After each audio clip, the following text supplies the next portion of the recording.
Dit was my vreugde om dagstukkies vir klein hartjies te skryf. Elkeen van die 50 dagstukkies handel oor iets spesiaals uit die natuur. Daardie klein dingetjies wat klein mensies en vir ons groot mense met soveel verwondering vul, dat ons harte sommer van self bokspring en ons voete nie anders kan as om net te wil dans nie. Daardie dingetjies soos 'n suikerbekkie wat sommer net hier naby jou kom sit en vir jou kyk asof hy jou naam ken. Daardie oomblik wat 'n ligstraal, 'n sonstraal uit die donker wolke kom en hier reg voor jou voete val, asof hy net vir jou die pad wil wys.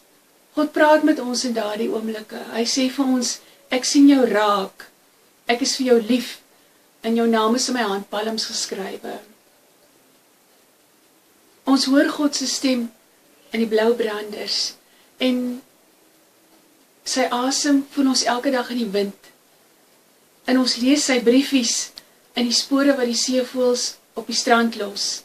Hy is ons moeder hen en ons is sy kuikens. Ek vertrou dat jy in die klein hartjies in jou sorg regtig baie seën en vreugde sal vind met die lees van hierdie dagstukkies. Ek het 'n voorsmaakie gehad terwyl ek dit geskryf het en baie verrassings. En ek wens jou dieselfde toe.